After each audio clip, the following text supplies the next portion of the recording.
Bismillahirrahmanirrahim. Assalamualaikum warahmatullahi wabarakatuh. Alhamdulillahi rabbil alamin wal aqibatu lil muttaqin wala udwana illa 'alal zalimin. Wassalatu wassalamu ala asrafil anbiya'i wal mursalin sayyidina wa habibina wa syafi'ina wa maulana Muhammadin wa ala alihi wa ashabihi wa man tabi'ahum bi ihsanin ila yaumiddin, amma ba'du. Segala puji tentunya hanyalah milik Allah Subhanahu wa taala semata-mata.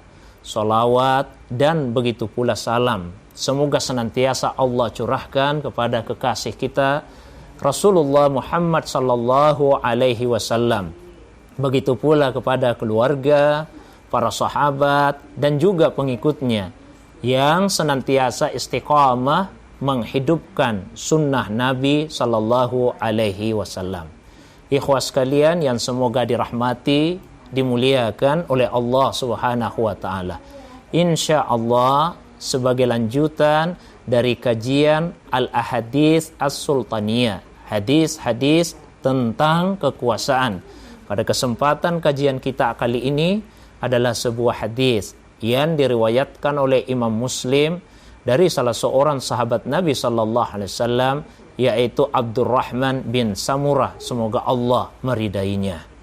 An Abdurrahman bin Samurah radhiyallahu anhu qala li Rasulullah sallallahu alaihi wasallam, ya Abdurrahman, la tas'alil imarah fa innaka in u'titaha an mas'alatin wukilta ilaiha wa in u'titaha min ghairi mas'alatin u'inta alaiha fa idza halafta ala yamin fara'aita ghairaha khairan minha fakaffir an yaminik wa'til ladzi huwa khair. Rawahu Muslim.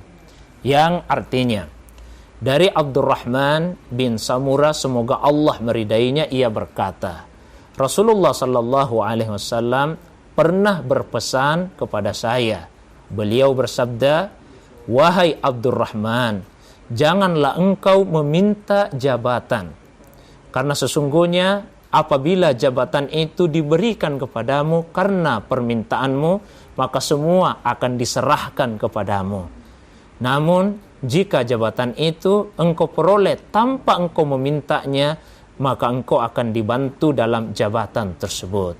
Dan apabila engkau telah menyampaikan satu sumpah, lalu engkau merasa, engkau memandang bahwa yang selainnya lebih baik daripada sumpahmu itu, maka batalkan sumpahmu dan bayarlah kafarah atas sumpah tersebut dan lakukanlah apa yang lebih baik daripada sumpahmu itu.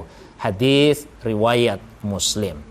Di dalam hadis ini Rasulullah sallallahu alaihi wasallam menyampaikan adab, etika, sifat yang seharusnya dimiliki oleh seorang muslim. Seorang muslim seyogianya tidak meminta-minta jabatan, karena jabatan sekali lagi adalah amanah dari Allah Subhanahu wa ta'ala. Karena itu Nabi berpesan kepada sahabatnya Abdurrahman bin Samurah, la tas'alil imarah, janganlah engkau sekali-kali meminta jabatan.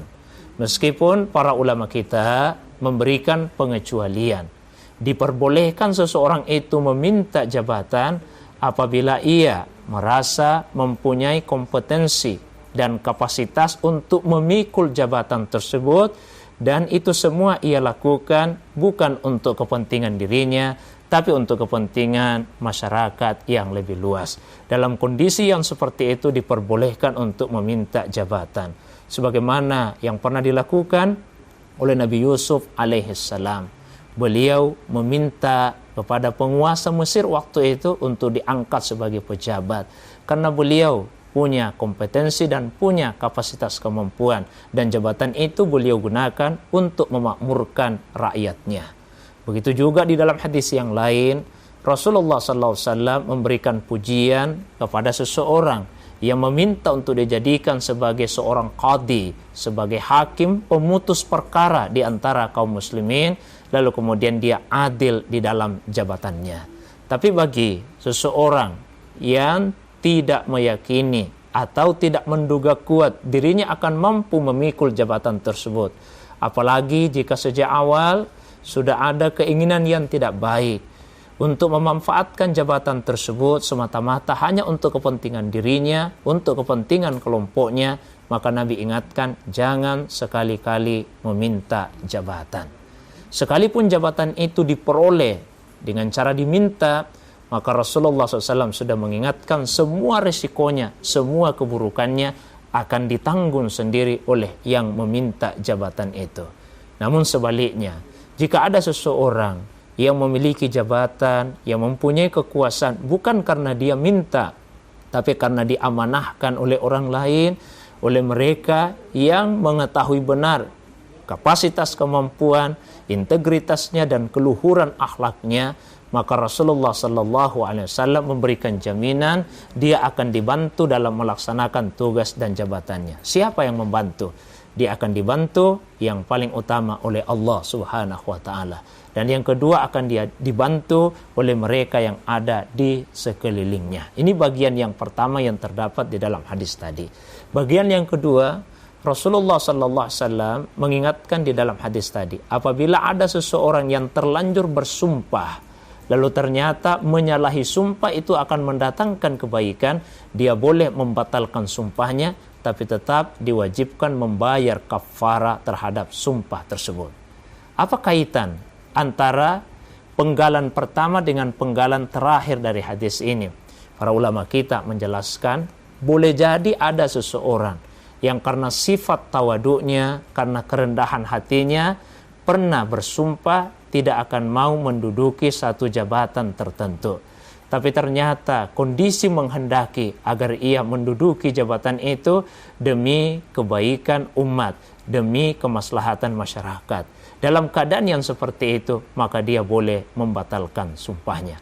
Pada akhirnya, ikhwas sekalian yang semoga dirahmati, dimuliakan oleh Allah SWT, mari kita senantiasa menanamkan di dalam diri kita sifat tawadu, sifat rendah hati. Dan bersihkanlah, jernihkan, murnikan hati kita dari sifat takabur, sifat kesombongan, membesarkan diri sendiri dan merendahkan orang lain, sehingga boleh jadi ada yang merasa seakan-akan hanya dia sajalah yang lebih layak untuk menduduki satu jabatan tertentu. Insya Allah, jika di dalam hati kita ada sifat rendah hati dan kita bersihkan hati kita dari kesombongan, maka Allah Subhanahu wa Ta'ala akan mengangkat derajat kita. Begitulah siokianya para penguasa. Jika seorang penguasa memiliki sifat tawadu, sifat rendah hati, Allah akan angkat derajatnya. Sebaliknya, jika seorang penguasa memiliki sifat takabur, kesombongan dan keangkuhan, maka Allah Subhanahu wa Ta'ala pasti akan menghinakannya. Tiadalah seorang hamba yang memiliki sifat tawadu, melainkan Allah Subhanahu wa Ta'ala akan mengangkat dan meninggikan derajatnya. Demikian, semoga ada manfaatnya. Assalamualaikum warahmatullahi wabarakatuh.